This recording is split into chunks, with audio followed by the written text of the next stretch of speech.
फकीर उस परमपिता परमात्मा के आगे प्रार्थना दुआ करते रहते हैं, अरदास करते रहते हैं,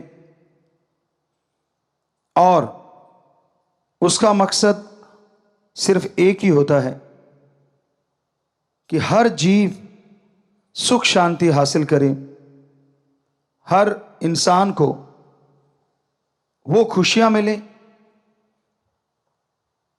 जिसके लिए वो दुआएं करता है, प्रार्थनाएं करता है। पर जायज नाजायज मांग ना तो कभी पूरी होती है और ना उसके लिए संत पीर फकीर कोई दुआएं करते हैं। जायज नाजायज, सही है गलत है, इसका पता कैसे चले? आप अगर सत्संग लगातार सुनते हैं, ये हो ही नहीं सकता कि आपको ये ना पता चले सही मांग कौन सी है और गलत मांग कौन सी है। सही मांग वो होती है जिससे परिवार का भला हो, समाज का भला हो, देश का भला हो और संसार का भला हो। सही मांग वो भी होती है शरीर का भला हो, आत्मा का भला हो और दिमाग में शांति रहे, संतोष धन आए, मन ना भटकाए, माया ना छलिया बने, काम वासना क्रोध लोभ मोह अहंकार तंग ना करें। ये सारी प्रार्थनाएं जब की जाती हैं तो परमपिता परमात्मा की दरगाह में मंजूर होती हैं।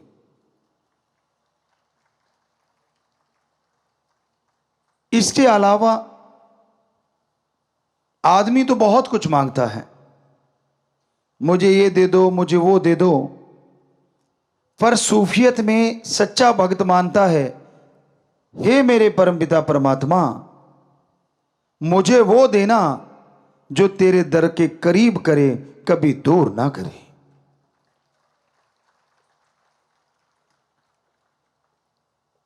बहुत धन दौलत आ गई लोगों के पास, ऐशो आराम के साधन हो जाते हैं, और कमी यह आ जाती है कि वो परम पिता परमात्मा से दूर हो जाते हैं। तो आज यही कि मांगना कैसे है और किससे मांगना है। वैसे तो समाज में रहते हुए आप समाज से मांगते रहते हैं, लेन देन चलता रहता है, पर वो स्वस्थ तरीके से लेन देन हो। जुबान के पक्के बनो, और जो जुबान के पक्के होते हैं उन पे ही समाज में विश्वास किया जाता है, यकीन किया जाता है। जो जुबान के कच्चे होते हैं, घर वाले यकीन नहीं करते, समाज तो क्या करेगा। पुराने समय में हमारे भारत में यह संस्कृति रही है कि दो दोस्त एक दूसरे को जुबान दे देते थे छोटे छोटे बच्चों के लिए कि भाई अपनी दोस्ती है, तेरा बेटा और मेरी बेटी की शादी आपस में करेंगे ताकि ये रिश्ता और मजबूत हो जाए। तो दोनों हाथ मिलाया या यूं कह दिया कि हाँ पक्का, और फिर 100% वो पक्का होता था, उसमें कच्चापन नहीं आता था। आज पहली बात तो जुबान ही नहीं रही, जुबान करके लोग मुकर जाते हैं। दूसरी बात, जुबान को छोड़ो, लिखा हुआ मुकर जाते हैं। ऐसा टाइम है, ऐसा समय है। प्यारी साध संगत जियो, इंसान जब मांगने बैठता है उसे यह लगता है कि मैं तो जायज ही मांगता हूं, नाजायज मांगता नहीं। आप उस बच्चे की तरह हो जो छोटे से होता है, बिल्कुल छोटी सी उम्र में सांप को देख के कहता है मैंने पकड़ना है, कोयले को देख के कहता है मैंने खाना है। तो क्या अच्छे माँ बाप आप में से अपने बच्चों को वो खिला देंगे? क्या आप अपने बच्चे के हाथ में सांप पकड़ा देंगे? कभी नहीं।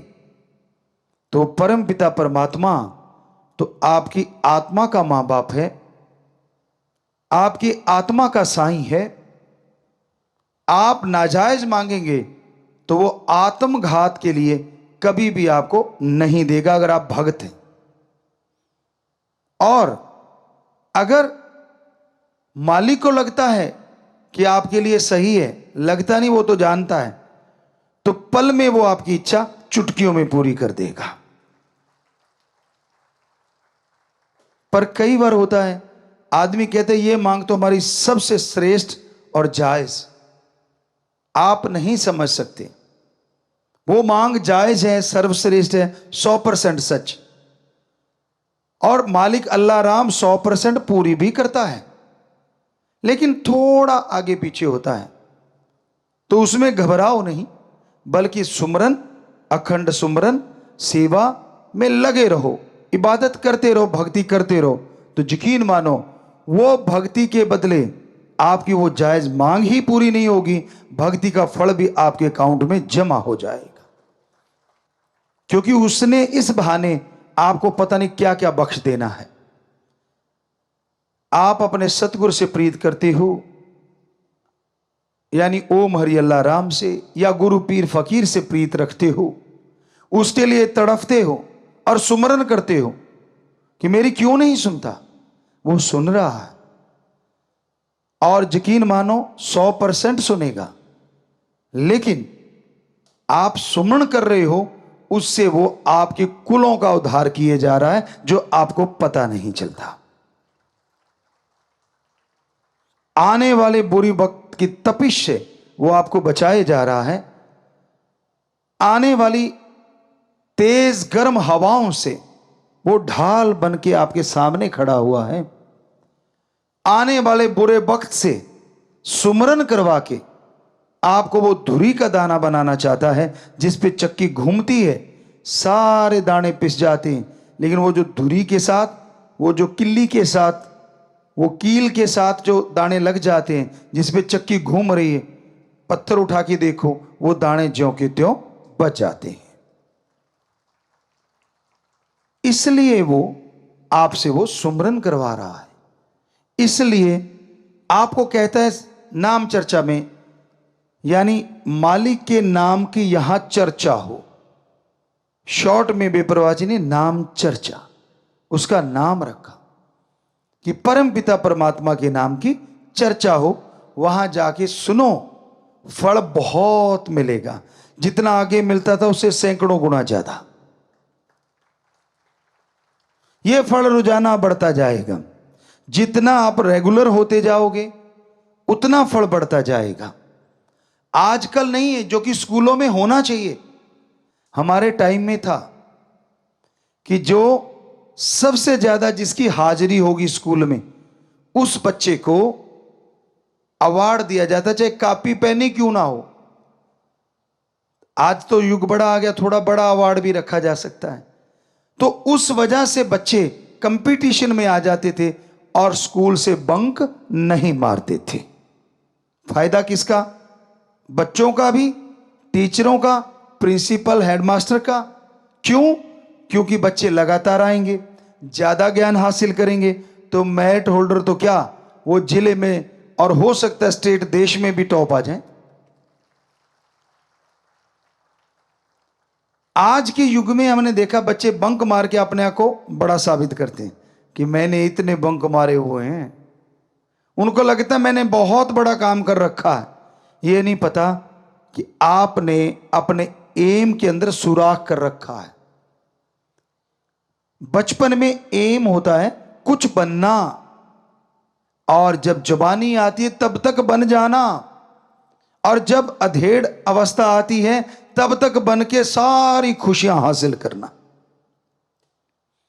लेकिन आज के दौर में ये चीजें नहीं है।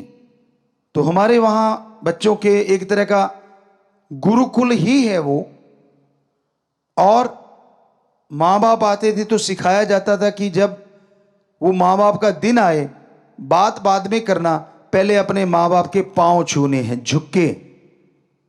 ये इसके पीछे बहुत बड़ी साइंस है, बहुत बड़ी विज्ञान है।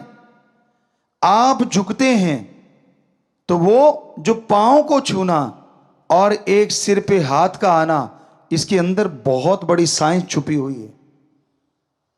झुकना सिखाता है कि धर्म कहते हैं कि दीनता, नम्रता। आपकी ईगो फिर हार्ट नहीं होगी अगर आप आज झुकना सीख जाते हैं। जो झुकना नहीं सीखते वो टूट जाया करते हैं। ऐसे तिनके को मरोड़ो। कुछ तिनके ऐसे होते हैं जो लचीले होते हैं, ऐसे ऐसे करते रहो, वो टूटते नहीं।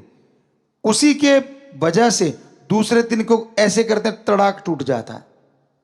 तो जिंदगी में आने वाला समय पता नहीं कैसा है, ये तो राम जाने। अगर वो मां बाप के सामने झुक गए तो हो सकता है लाइफ में मालिक ना करे ऐसा टाइम आए कि आपको झुकना पड़ जाए, तो तकलीफ नहीं होगी क्योंकि आप झुकना जानते हैं।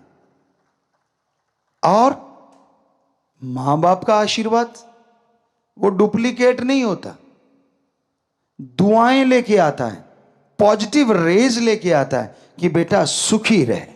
यूं सिर पे हाथ रखते ही वो उनकी पॉजिटिव एनर्जी आपके अंदर प्रवेश कर जाती है। तो इसलिए हमने अपने बच्चे जो स्कूल में पढ़ते हैं उनको सिखाया था, हॉस्टल में खास करके जो बच्चे रहते हैं, कि बेटा जब पेरेंट्स डे हो आप जाओ, सबसे पहले माँ बाप के पांव छुओ और फिर पूछो कि पापा माँ सेहत कैसी है। और इससे कुछ जाता नहीं। यकीन मानो अगर आप झुक नहीं रहे तो ईगो अड़ रही है कि हमारे तो विचार ही नहीं मिलते, हम तो ऐसे कैसे झुक जाएं। विचार अपनी जगह, थॉट्स अपनी जगह, पर ये लेना देना अपनी जगह। आप सत्कार देते हो, बदले में पॉजिटिव एनर्जी ले लेते हो। बताओ फायदा किसको। ना चाहते हुए बुजुर्गों को हाथ रखना पड़ता है, पर कई बुजुर्ग होते हैं पीठ घुमा लेते हैं कितने के दिन।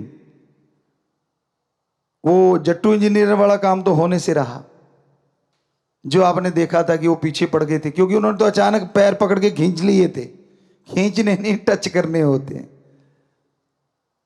तो वो तरीका, अब साइंस भी इस चीज को मानने लगी।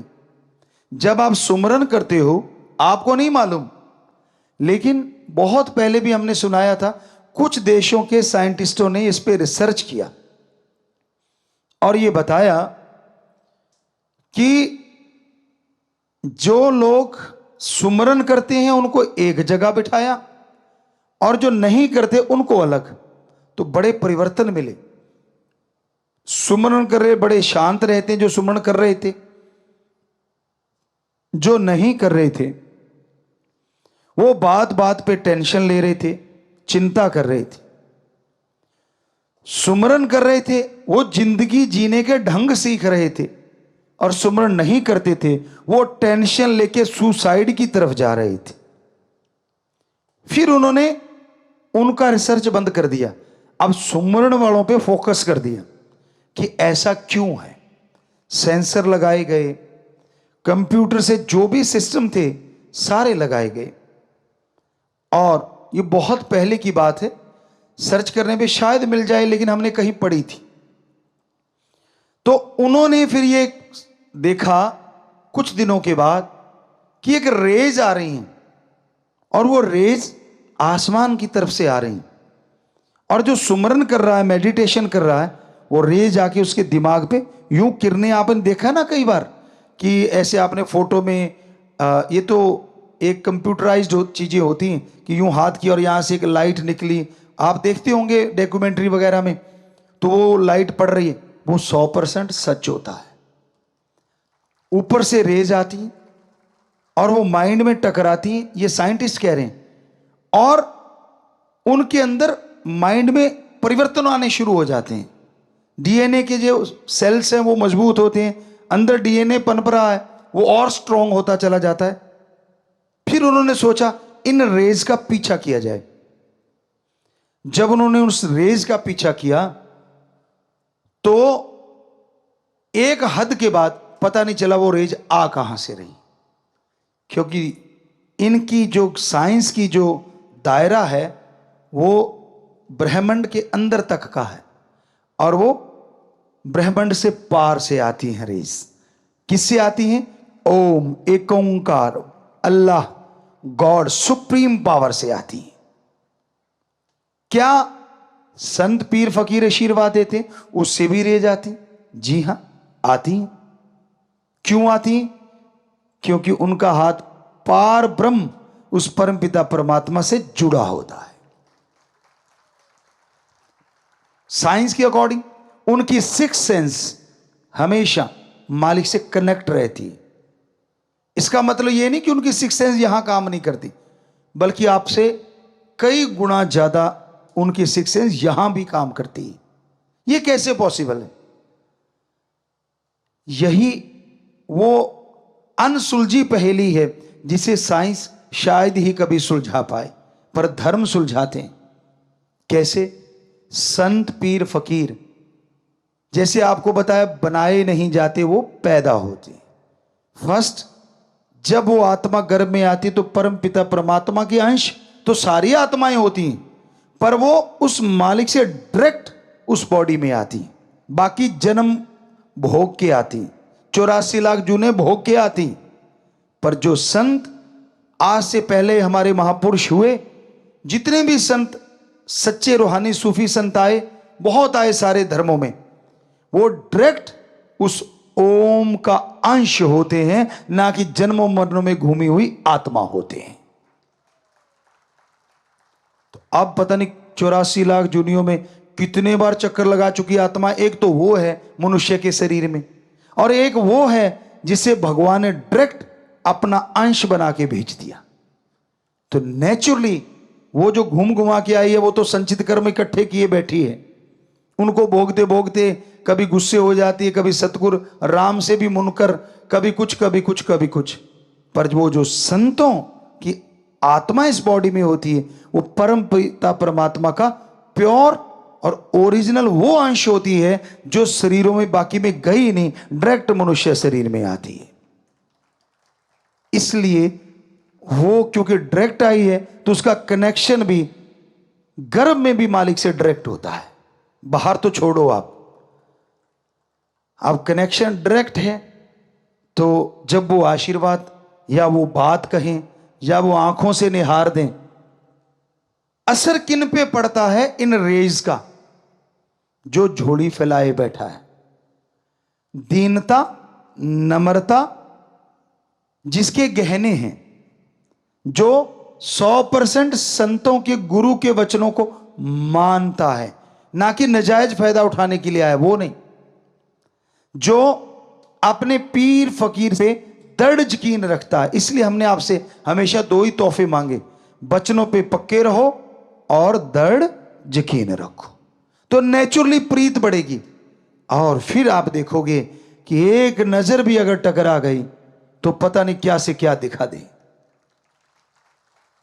ये हमारी कोई औकात नहीं, ये तो उस परमपिता परमात्मा की हम रहमत कृपा बता रहे हैं कि ये उसने किया होता है। वो कौन से शरीर को चुनता है, ये भी उसका काम होता है। तो इसमें हमारा तो कोई काम नहीं रहा ना, किसी भी संत का कोई काम नहीं होता। ये सारा उस ओम सुप्रीम पावर का काम होता है। वो ही बॉडी की रचना करता है, वो ही उस बॉडी में अपना डायरेक्ट अंश भेजता है। हो सकता है ये सवाल कभी ना कभी आप लोगों के किसी ना किसी बहन भाई के दिमागों में आए होंगे, जो आज हम आपको सुना रहे हैं, या आपकी जानकारी के लिए। क्योंकि अंदर तो आता ही है कि हम तो 84 लाख जोन भोग के आए, जोनियों में जाके आए। क्या संत पीर फकीर भी इसी को फॉलो करते हैं? कई बार ऐसी चीजें देखने को मिलती है। मान लीजिए अब संत पीर फकीर किसी को कह देते हैं कि ये बेटा कर लेना, या ये तू बीमार है तो ये ले, ऐसे कर लेना। अब दो चार और खड़े होते हैं, वो कहते हैं यार मुझे क्यों नहीं, इसको क्यों।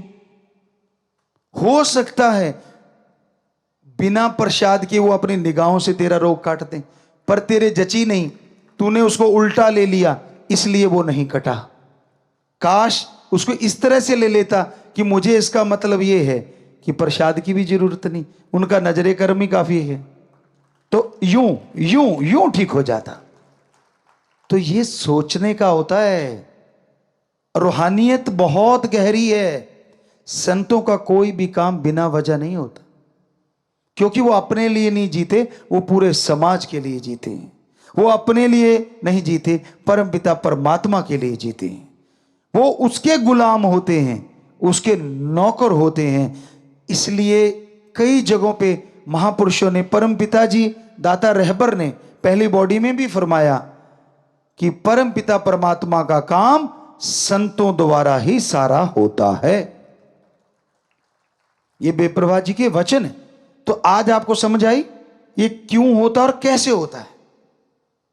और बेप्रभा जी के लिए एक वचन हुए थे साईं मस्ताना जी उस बॉडी में, यही हम कहा करेंगे। आप कहते पर्दा रखते हो, अब तो पर्दे पुर्दे तो उठा दिए बहुत सारे। तो उस बॉडी के रूप में बेप्रभा जी ने वचन किए, अपने लिए भी थे उनके, लेकिन किए दूसरी बॉडी के लिए कि इनको देखेगा वो भी तरेगा, इनकी पीठ के दर्शन करेगा वो भी तरेगा, जो बात सुन लेगा फायदा उसको भी होगा, जो मान लेगा उसका तो कहना ही क्या है। साईं जी ने यानी मस्ताना जी रूप की वो बॉडी ने परमपिता शास्त्र नाम जी के लिए वो वचन किए। तो क्या आपकी बुद्धि सीमित है?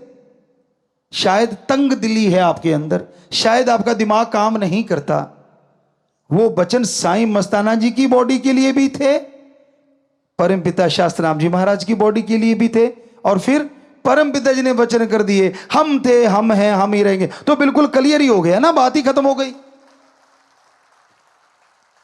पर ना जी, हम तो उसको मानते, हम तो उसको मानते, हम तो उस कईयों के घेर अब भी अटका हुआ है। आपको सुनाया करते थे हम, किसान के बेटे हैं तो किसान का काम बहुत ज्यादा किया है, बेहद ज्यादा किया है। कई बार वहां बच्चे चेक करते थे, गुरुजी अब तो आपने उतना ज्यादा हार्ड वर्क नहीं करते, आपके हाथ इतने हार्ड क्यों हैं? मैंने कहा बेटा इसे कहते कमाए हुए हाथ, ऐसे बैठ के गड़ाए हुए हाथ नहीं है, ये कमाए हुए हैं। हम अपनी बड़ाई नहीं करते। आपको कहते हैं ना बेपरवाह जी से बेहद इश्क था। तो एक बार हम आप एक छोटी सी बात बताना चाहते हैं कि वो बॉडी कैसी हो जाती है जो सतगुरु से प्यार करती है। हमारा हमेशा चैलेंज एक्सेप्ट करने का दिल रहता था कि चैलेंज किसी ने दिया है तो उसको स्वीकार कर लेते थे। तो हम आए आश्रम में, डेरे में, बेपरवाह जी से दर्श दीदार हुए, सेवा की, जो भी सेवा बनती थी। और पीछे गांव में, अगर गांव वाला होगा पुराना तो उसको पता होगा, गांव में एक स्कूल बनाने के लिए चर्चा चल पड़ी और वहां मिट्टी डालने लगे कि अपने अपने खेतों से मिट्टी डालो, खड्डे खुड्डे थे वहां काफी। तो हमारे पीछे से, तो हम रात को पहुंचे, तो हमारे जो वो साथी थे उनसे पूछा क्या हुआ।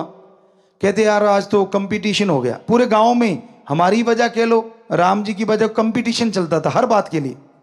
वो आपको बाद में बताएंगे, हंसने वाली बातें भी है। तो हमने कहा कितनी ट्राली डाली? कहते जी हम तो 22 डाल पाए। तो हमने कहा और? कहते फला फला 26 डाल गया। हमने कहा लानत, क्यों 22 डाली आपने? कहते थोड़ा सा खेत दूर है ना। मैंने कहा फिर क्या हो गया, कल सही। अगले दिन वो ट्राली बहुत बड़ी थी, उस समय के अकॉर्डिंग 2 टायरों वाली ट्राली बड़ी थी, खुले चने भी उसमें 100 मन से ऊपर आ जाते थे, तो बड़ी ट्राली मानते थे कि ये बड़ी है। तो हमने कहा भाई 3 हिस्से करते हैं। सबसे मुश्किल हिस्सा कहते अगला, डाला खोल के तो आसान हो जाता ना आजकल, बाद में तो वो आगे एक खिड़की भी आने लग गई, लेकिन हमारे उस टाइम में सिर्फ पीछे खुलता था ट्राली का, आगे नहीं। तो हमने 3 हिस्से बांट दिए, वो 4 थे, हम अकेले, कि अगला हिस्सा हम अकेले भरेंगे, पिछला आप चारों मिलके भरो। तो अगला हिस्सा, ये राम जी बेपरवाह जी के रहमो कर्म की बात बताते हैं, वरना तो हम खाक हैं। वो अगला हिस्सा जो होता था उसका, यानी 3 हिस्से हो गए, तो अगला हिस्सा हम 2 से 3 मिनट में भर देते थे अकेले। और हमारी कस्सी हो सकता आज भी संभाल के रखी हो उन बच्चों ने, कोई हाथ नहीं लगाता था। हम कहते यार बाद में बर्त लिया करो, तो जो उनमें सबसे पावरफुल था वो कहता था मामा ये कस्सी को देख के ना माथा टेक देते हैं, भाई जिसकी तू है वो ही उठाएगा, पंगा नहीं लेने का। एक बार या हमारे ताऊ जी का बेटा वो चले गए थे, उसके दल है मैं चलाऊंगा, तो उनका पेट इतना खिंच गया था 2-3 दिन पड़े रहे थे। और हमें वो कहने लगे, आज भी याद है जब हम आपस में मिले, कहने लगा जरूरी सी पंगा लेना। हमने कहा हमने क्या पंगा लिया, हम तो डेरे गए थे। कहते ना जड़ी कई ले आके रख रखी इतनी बड्डी। तो हमने कहा फिर क्या हो गया, कहते मैं चला बैठा कि तू चलाता, मैं भी चलाऊंगा। पानी की बारी थी, मोगा बड़ा था, तो कहता है पूछ मत, उस दिन से ये सारा डंगा खींचा पड़ा है। तो हमने कहा वो क्या कहते थे, वो कहते भाई हम तो 7 दाने दर के माथा टेकते हैं, हम नहीं इसको छेड़ते। तो असल में बहुत बड़ी कस्सी थी। कबूल शाह खुब्बन एक जगह है, वहां से वो आई हुई थी, तब बड़ी मशहूर थी वहां की, आज हमें नहीं मालूम। तो वो कस्सी से हम 2 से 3 मिनट में भरते थे, और वो चारों मिलके 2 हिस्से जो थे वो लगभग 10 से 15 मिनट लगा देते, वो भी तब जब हम ऊपर खड़े करते लानत आपके, हमने भर दिया, अरे क्या कर रहे हो, अरे जोर लगाओ। तो उस दिन दूसरे जो चैलेंज वाले थे उन्होंने 28 और हमने शायद 40 ट्रालियां डाली थी। तो ये कहने का मतलब बेपरवाजी का रहमो करम, दया में रहमत, दर्द यकीन हो। अब आप कहोगे जी अब हमें समझ आ गई, आप ऐसे कैसे कर लेते थे। अगर आपको समझ आ गई तो जरा सोचो, हमें कस्सी चलाने की क्या जरूरत थी, फिर फूंक मारते ट्राली भर जाती, ले जाते। बताओ है जवाब कोई आपके पास। अरे भाई तब हम इस ताकत का इस्तेमाल नहीं करते थे, जो राम जी ने ये बॉडी बनाई थी इसकी ही इस्तेमाल करते थे। ओनली ह्यूमन बीइंग, एक मनुष्य की तरह, आम इंसान की तरह। वो बेपरवाह जी ने रहमत वो कर रखी थी, उसमें कोई दो राय नहीं। लेकिन जब तक जाहिर नहीं होता शरीर, राम जी करते नहीं, तब तक वो चीजें नहीं दिखाते। हाँ उनको दिखा भी देते हैं, जिनका दर्द यकीन होता है उनको तब भी वो चीजें मिलने लग जाती हैं जो बाद में मिलती हैं। मिली लोगों को वो जानते हैं। तो हमारा आज यही बताने का उद्देश्य है कि इस तरह से अगर आप सच्चे दिल से मालिक से प्यार करोगे तो यकीन मानो कभी हारोगे नहीं। अगर पॉजिटिव रहोगे तो नेगेटिविटी नजदीक नहीं फटकेगी। हमेशा पॉजिटिव रहो, हमेशा दृढ़ यकीन रखो अपने सदगुरु पे, मालिक माला माल कर देते हैं।